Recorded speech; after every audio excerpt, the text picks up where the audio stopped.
Olá, boa noite a todos. Vamos ver se nós temos alunos.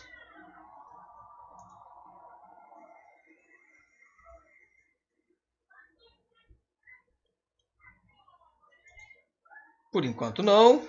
Vamos ver no YouTube como é que está aqui. Boa noite a todos. Começando nossa aula aí no YouTube, também lá no Centro de Mídia de Física para o terceiro termo.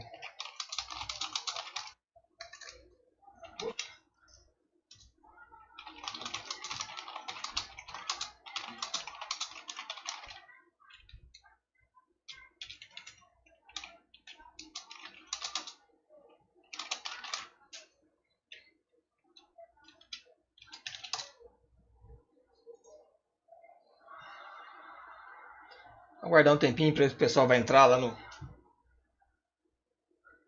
Centro de Mídia ou aqui no YouTube, né?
Estamos aguardando algum aluno aqui, né?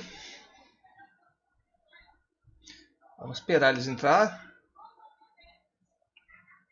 para podermos começar a nossa aula.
Tá, quem for chegando aí no YouTube, gente, deixa o nome para mim, tá? Lá no Centro de Mídia eu consigo pegar o nome de vocês, né? Aparece o login de vocês.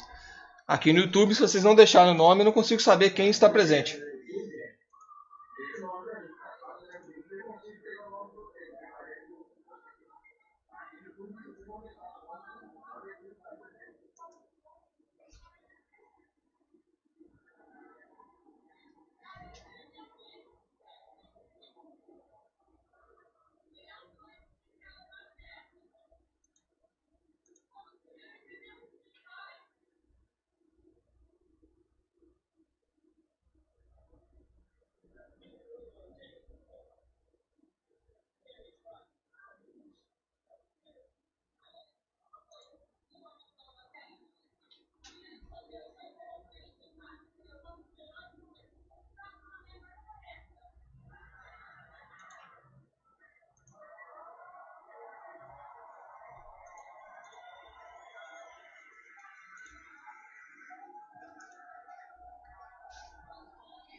Vou até me ocultar aqui por enquanto, que não tem aluno.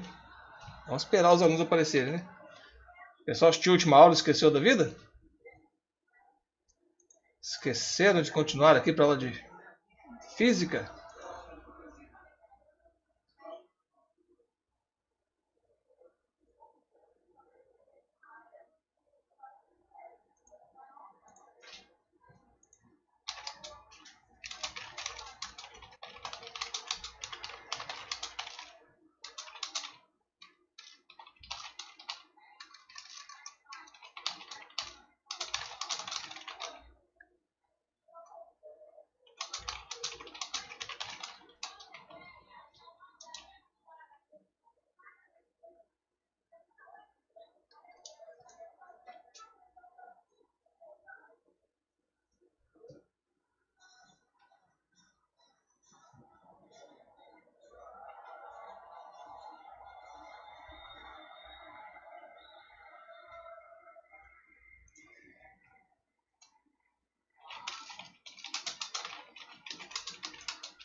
O microfone está catando o som lá da sala. Ó. A sensibilidade está altíssima. Deixa eu diminuir um pouco a sensibilidade do microfone, né?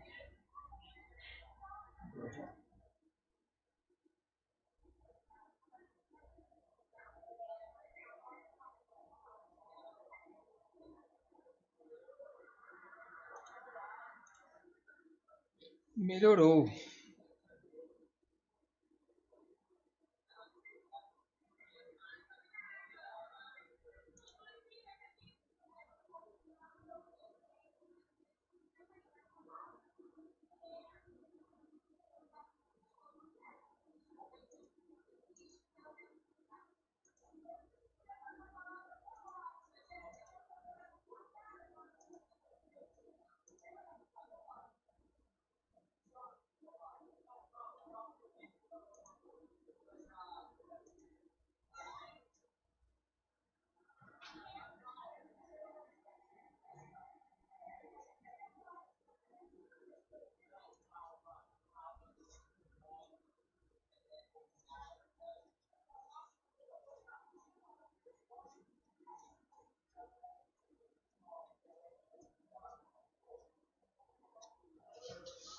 É, o pessoal não quis saber da aula. Sumiram.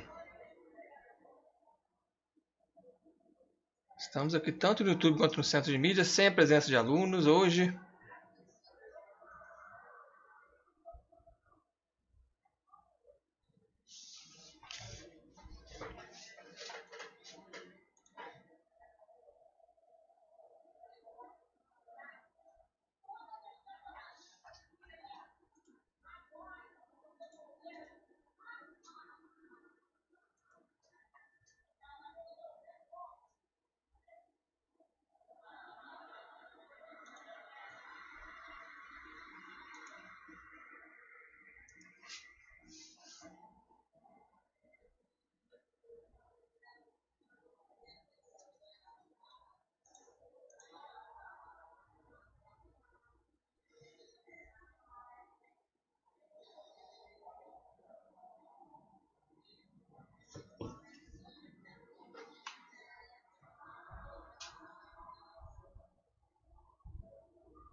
Ah, boa noite, Marici.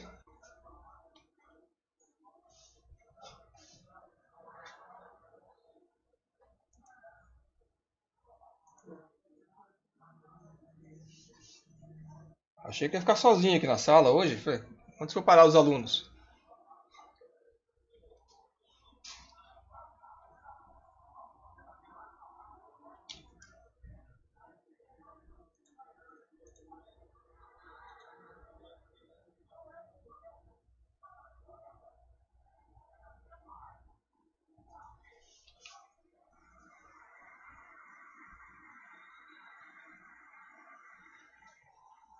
Chegou a ver as outras aulas, Marici?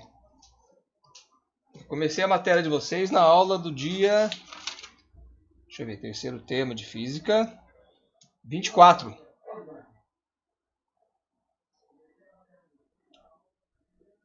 Eu tive presencialmente lá na escola ainda nesse dia o Jefferson, o Alexandre, né, Paneto, e a Luciana que estava acompanhando pelo YouTube nesse dia. Não sei se você chegou a ver a aula no YouTube.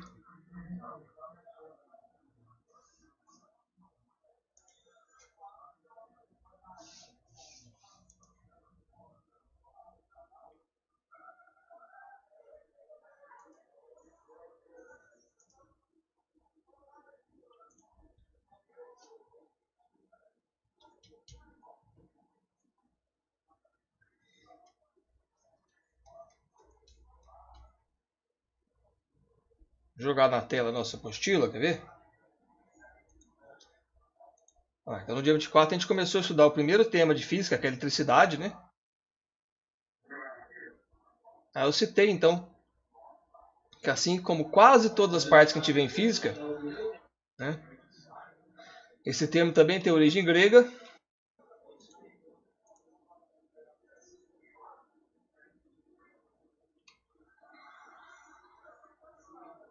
Né, e a eletricidade está relacionada, de uma certa forma, com os elétrons, né? Só comentei com o pessoal na sala que nessa época o que eles conseguiam estudar, na verdade, eram fenômenos elétricos naturais e não artificiais, porque nessa época não se conseguia ainda manipular a eletricidade, né? A gente não conseguia produzir uma corrente elétrica de uma forma artificial. Né? Luiz Carlos também chegando aí para a aula. Boa noite, Luiz Carlos.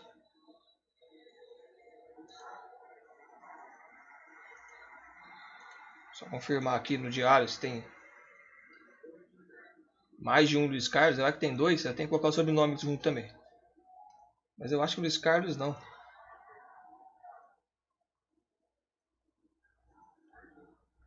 O outro é Luiz Otávio. Luiz Carlos é só você mesmo.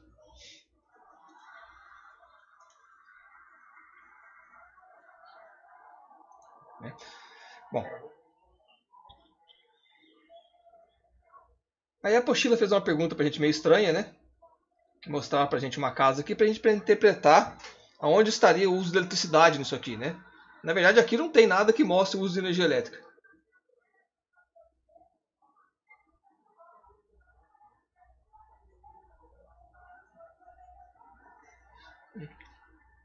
Então, a gente foi passando por aqui e começamos a ver então um pouquinho do átomo.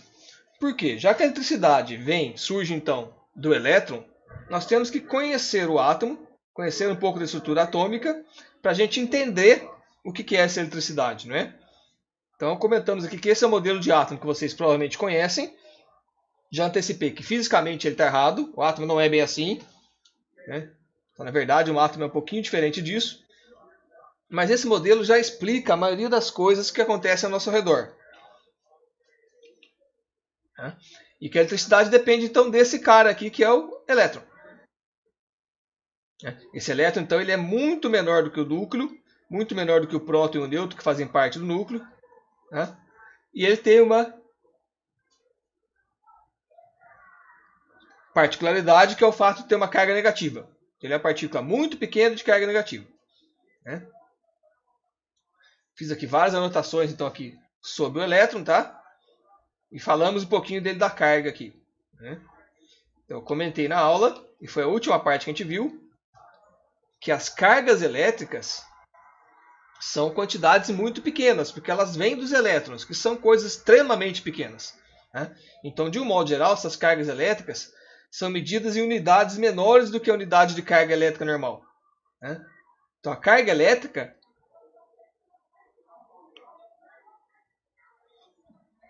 nós medimos em Coulomb, que é esse C maiúsculo que escreve Coulomb minúsculo. Só que, de um modo geral, nós usamos aqui o MC e o MiC.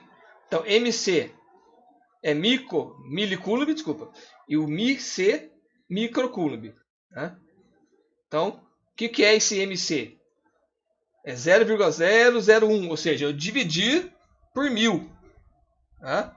Já o microcoulomb aqui embaixo ó, é dividir por 1 bilhão. Então, aqui eu até acabei não colocando, deu sinal na hora que eu estava falando isso aqui, né? Então, nessa parte aqui,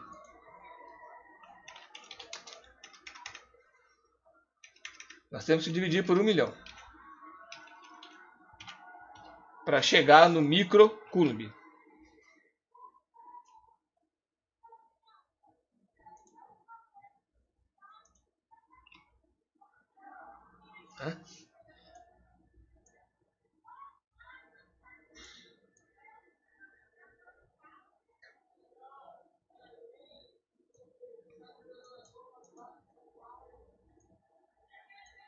Bom, ainda lembrando um pouquinho da estrutura do átomo, vamos colocar a data aqui, né?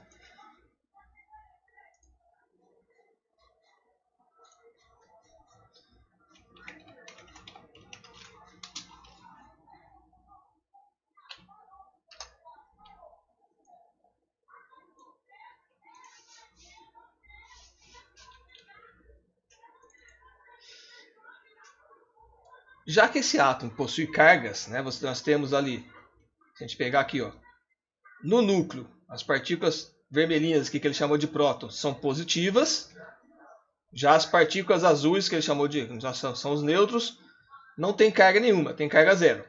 Né? Então nós temos uma partícula no núcleo com carga positiva, uma partícula fora do átomo rodeando o núcleo com carga negativa. Né? Então a nossa corrente elétrica é devido aí às cargas negativas. Né? Embora isso não é exatamente 100% correto, tá, gente? Porque nem sempre a eletricidade se dá devido a elétrons, tá?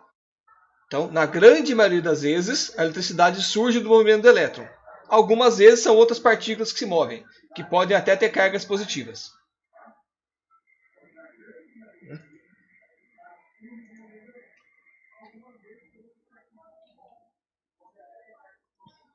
Bom, voltando aqui embaixo. A apostila comenta isso aqui agora, eu acho que não seria tão interessante falar disso aqui já, mas já que está aqui na apostila, né? Quando nós começamos a lidar com cargas, sejam elas positivas ou negativas, nós devemos sempre pensar que entre essas cargas pode acontecer o que nós chamamos de interações elétricas. Então isso daqui é o que nós chamamos de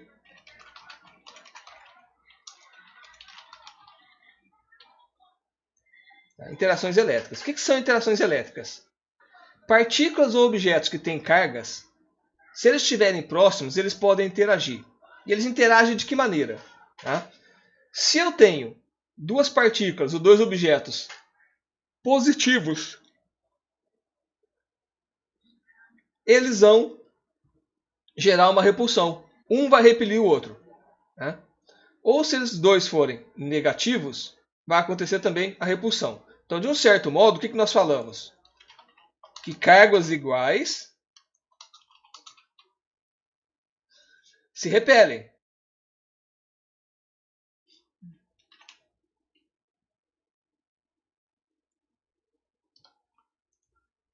Agora, se partículas ou objetos tiverem cargas diferentes e forem aproximados, eles vão se atrair. Né? Então aqui nós temos o segundo caso, onde cargas diferentes se atraem.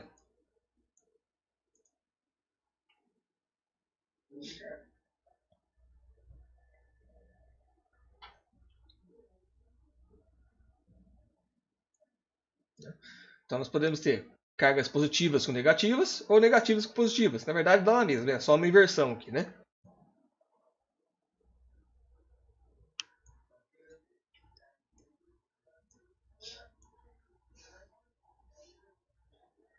Dependendo do tipo de material, essas cargas se distribuem uniformemente ou não por esse material. Tá?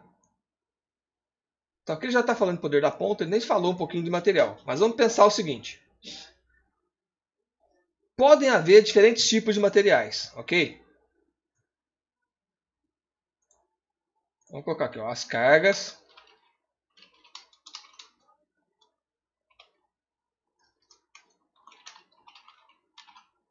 nos materiais.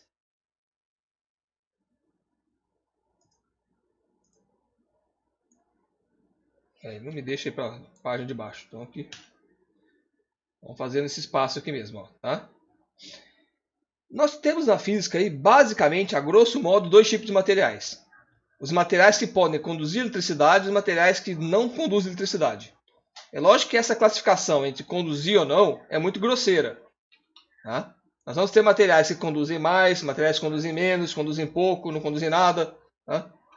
Então a gente vai ter uma diferença grande. Não é 880, é o conduz ou não conduz. Tá? Mas de um certo modo, vamos considerar o nosso 880, só para a gente compreender. Tá? Então nós podemos ter o que nós chamamos de isolantes e o que nós chamamos de condutores. Tá? Vamos pegar aqui materiais que são aí esferas perfeitas, tá?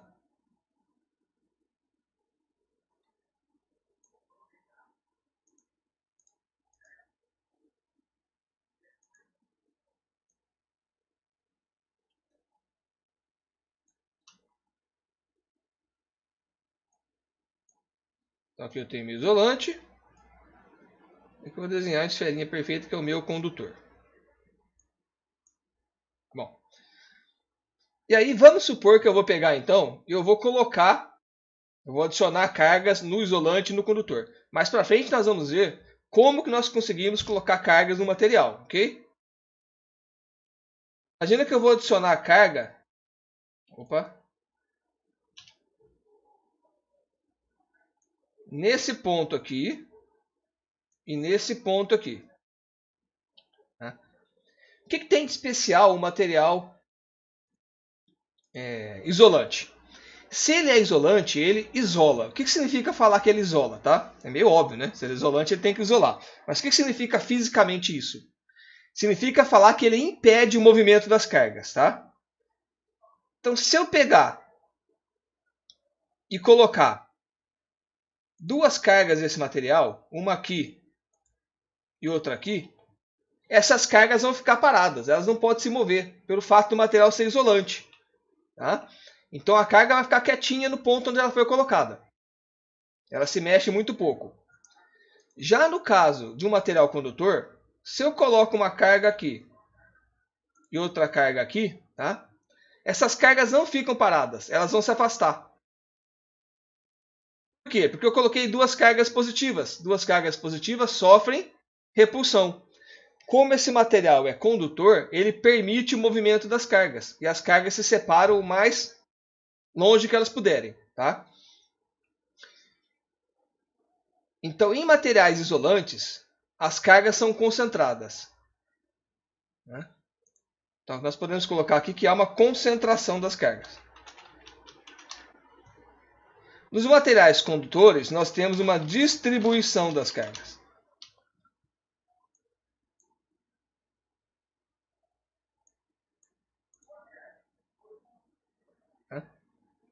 Essas partes que eu estou colocando aqui em vermelho, fazendo as observações e desenhos, que é a parte importante de vocês anotarem, tá, gente?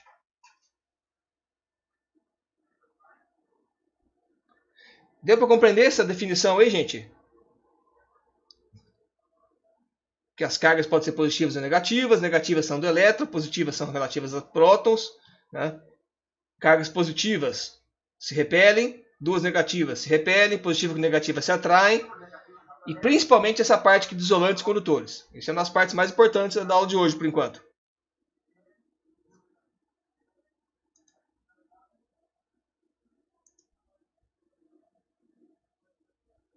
Nosso Luiz Carlos já caiu.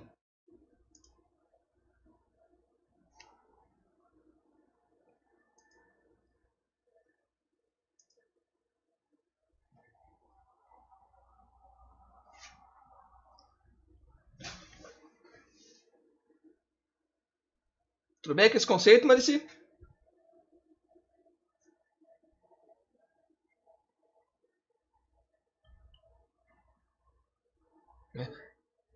Por que em ferramentas nós sempre temos ali cabos emborrachados, não é?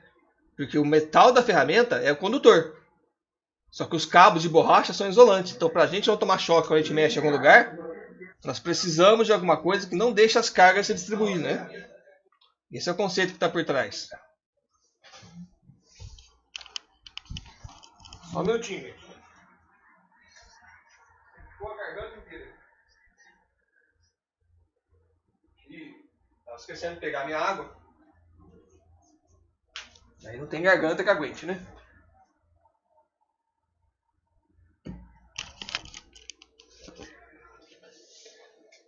Vamos lá, continuando, daqui a pouquinho a gente já estamos indo para o final do dia, né?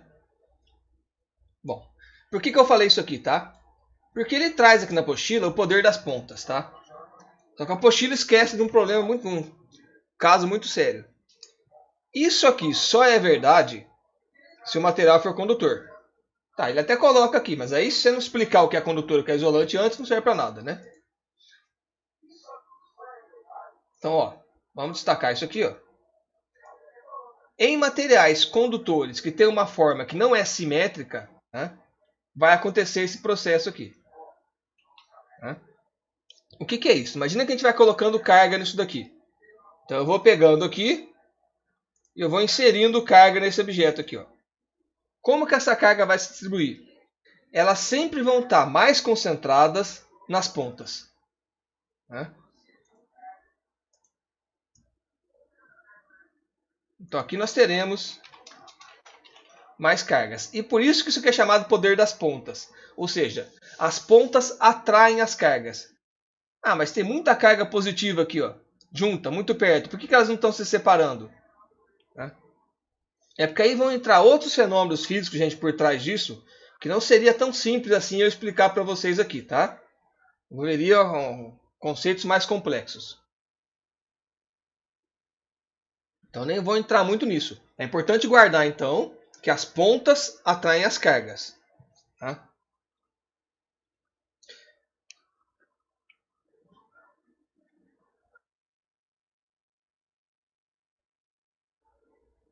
Em cima disso aqui, há a construção de uma coisa muito interessante, usada muito no nosso dia a dia, que protege a nossa vida. Né? Que são os para-raios. Né? Então, os para-raios são basicamente uma ponta de um condutor que vai estar num ponto bem alto, para que ele atraia as cargas para ele. Né? Como ele está ligado, na verdade, para para-raio no chão, ele recebe essas cargas, tá? E vai desaterrar aquilo rapidamente. A carga não vai ficar na ponta lá, tá? Mas um para-raio sempre vai ser pontudo para atrair mais essas cargas. A gente não vai ter um para-raio com uma esfera gigantesca, né? Então por que a gente não faz um para-raio como se com a ponta arredondada e muito grande? Não seria mais fácil atrair as cargas? Não. Né? Se ele for mais fininho e pontudinho, ele vai atrair as cargas com mais facilidade.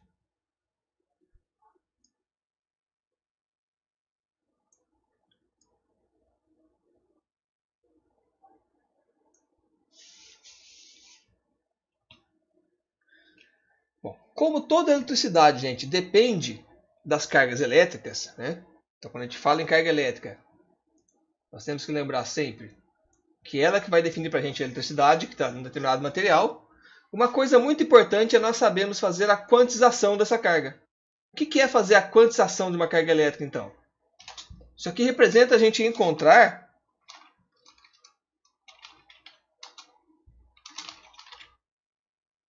o quanto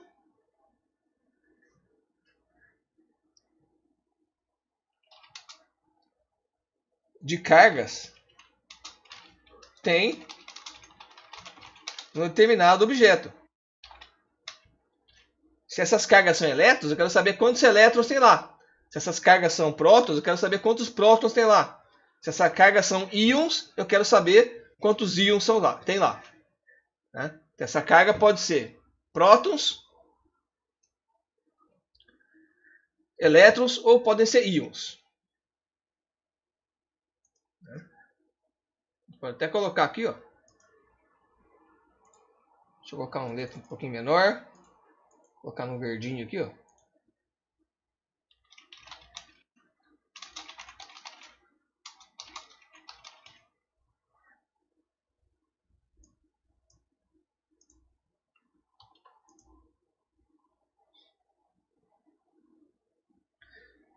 Bom. Descobrir isso, gente, não foi um processo simples, tá? Demorou bastante tempo para que alguém conseguisse descrever, encontrar um jeito de calcular isso. Por quê, tá? Porque a maior dificuldade era conseguir saber o valor da carga de um próton ou de um elétron. Né? Quem conseguiu fazer isso? Foi esse cidadão aqui, chamado Robert Millikan. Né? Isso foi só no começo do século XX, então 1900 e pouquinho ali, tá? Onde ele fez uma experiência muito legal. Vou ver se eu pego a imagem e mostro para vocês aqui, ó.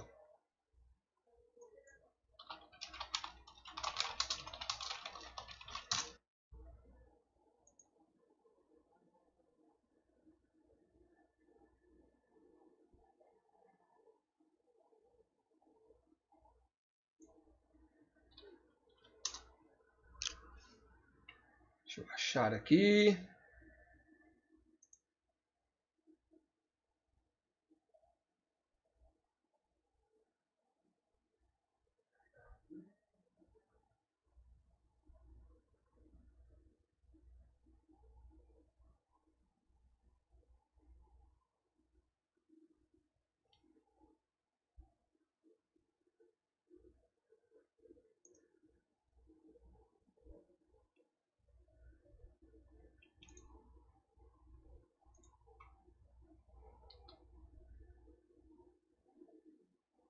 Tentar achar a imagem fácil, né? Tem algumas imagens que são mais complexas, aí não adianta muito.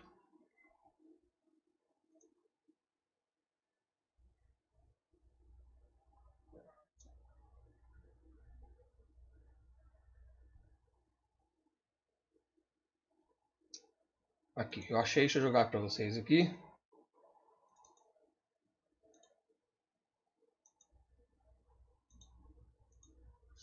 Aí já está aparecendo então aí. Tá? Ó, essa então é a experiência de Millikan. Se a gente olhar aqui, ó, esse é o aparato que Millikan usou, tá? Para conseguir descrever essa carga. Descobrir o valor dessa carga. Olhando ele por dentro, percebe que nós temos aqui um microscópio, ele poder enxergar, né? Poder fazer observações. Aqui nós temos a injeção aqui das partículas, tá? Como funciona basicamente isso? Ó? Ali dentro desse aparelho que ele construiu, ele colocou um óleo, era uma espécie de um azeite, tá? Colocou aqui um obstáculo e deixou só um lugar para a partícula passar. Né? Então aqui ele borrifava partículas, tá?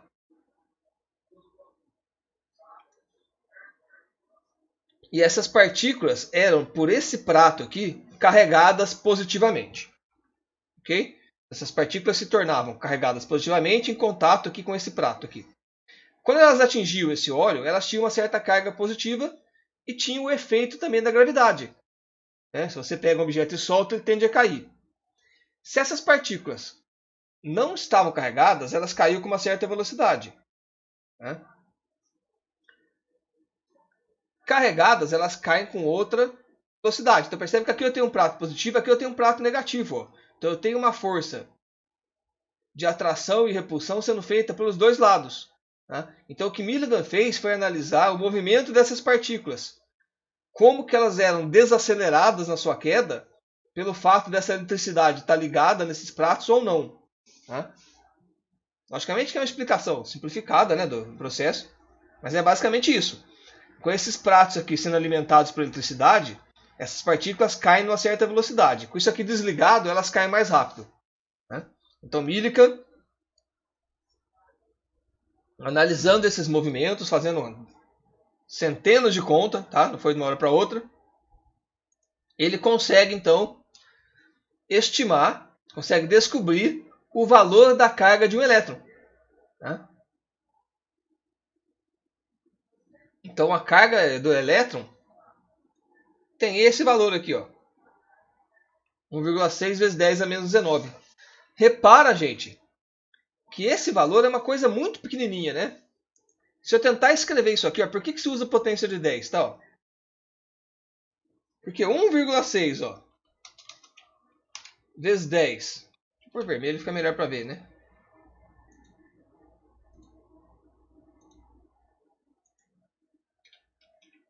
A menos 19, ele é 0,1, 2, 3, 4, 5, 6, 7, 8, 9, 10, 11, 12, 13, 14, 15, 16, 17, 18 coulombs, tá? Faltou um coulomb aqui, né?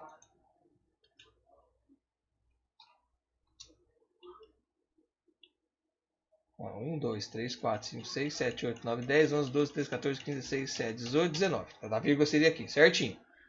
Né?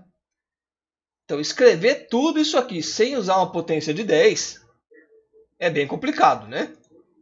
Então, aí na matemática a gente usa a potência de 10 simplesmente para não ter que ficar escrevendo essa cacetada de zero aqui, né? Então, é mais fácil escrever 1,6 vezes 10 a menos 19 do que escrever esse monte de zero. Tá? Por isso que a gente escreve dessa forma. Então, isso aqui é o que nós chamamos de notação científica. Né?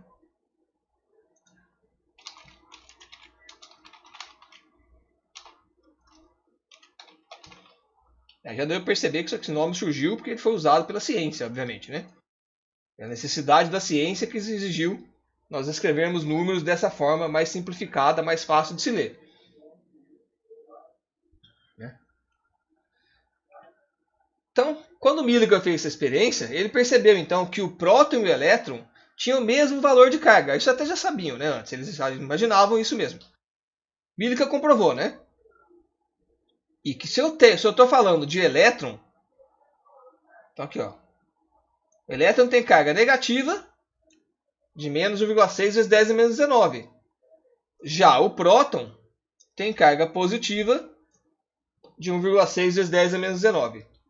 Esse valor, 1,6 vezes 10 a menos 19, ficou sendo conhecido como carga elétrica elementar. Então isso é importante guardar, tá?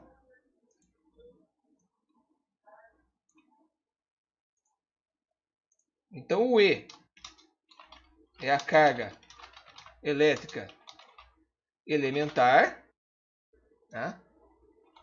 E esse E vale 1,6 vezes 10 a menos 19 coulombs. Por que é chamado de elementar? Porque não dá para a gente ter aí formando os nossos objetos na natureza adquirir uma carga menor que isso. Pode ser maior do que isso, menor que isso não tem como. Tá? E mesmo maior pode ser uma certa quantidade, pode ser 2 vezes isso, 3 vezes isso, 4 vezes isso. Né?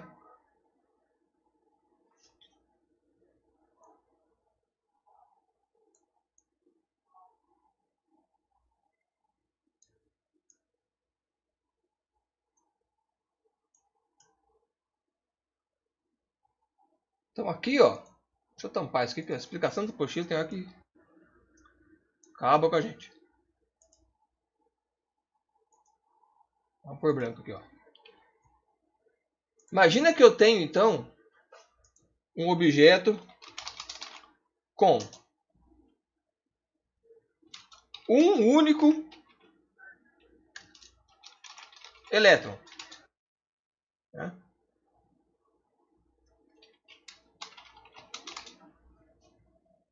Então a carga dele, como é elétron, ela é negativa.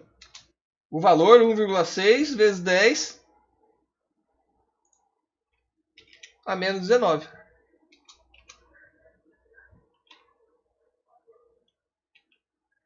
Né? E se ele tiver 2 elétrons? Aqui eu estou pondo um tracinho, vamos tirar isso aqui por asterisco para não confundir com menos, tá?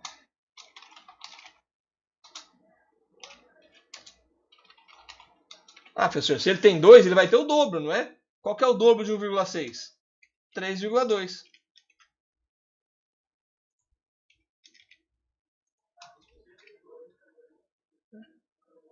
Uma vírgula a mais, né? Então repara que se eu souber a quantidade de elétrons, eu sei a carga. Podia ser prótons. O que mudaria se fosse prótons aqui? Ficaria positivo, tá? Então, com isso aqui, definiu-se que a carga elétrica que nós chamamos de Q, ela é N Vz. Né? Então é assim que nós usamos para calcular a quantidade de carga. O que é esse N aqui? É quanto elétron eu tenho. Né? Então esse N é justamente a quantidade de elétrons. O que é esse E aqui? É o valor da carga elementar. É esse que nós pusemos aqui em cima, 1,6 vezes 10 a menos 19.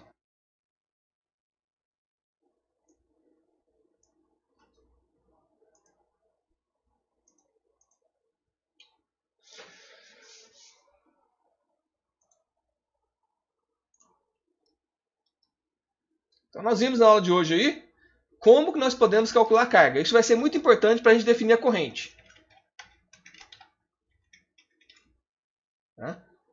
Então é em cima do cálculo da carga que nós conseguimos aí em algumas situações encontrar depois a corrente elétrica e encontrar a quantidade de eletricidade que passa pelo material, vamos dizer assim.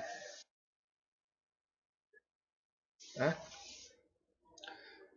Tudo bem, gente, com esse conceito aí? Alguma dúvida, mas assim, a gente vai fazer mais exercício desse, tá? Próxima aula a gente vai fazer exercício exatamente dessa carga aí.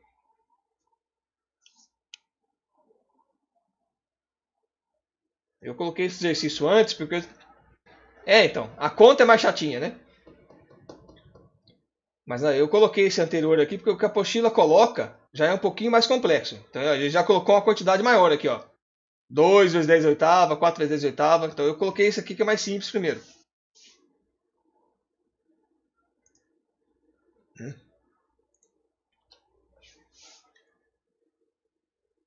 Sim, sim. Aí na próxima aula nossa, que é na quarta-feira que vem, eu retomo essa parte aqui da carga elétrica. Eu deixo vocês treinarem um pouquinho isso pra gente acostumar com isso daqui.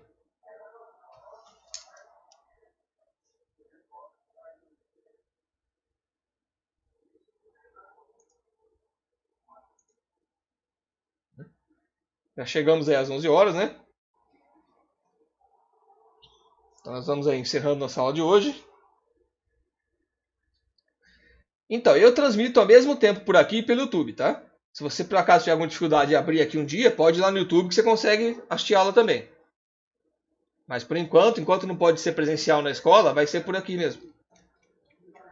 Né? Os outros professores vão estar transmitindo sempre por aqui. Né? Imagina. Então, boa noite, Marici. E até a nossa próxima aula, na quarta-feira.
Bom, então vamos encerrando também aqui nossa aula pelo YouTube, né? Boa noite a todos, até nossa próxima aula que vai acontecer na quarta-feira, começando às 8h30. Até lá!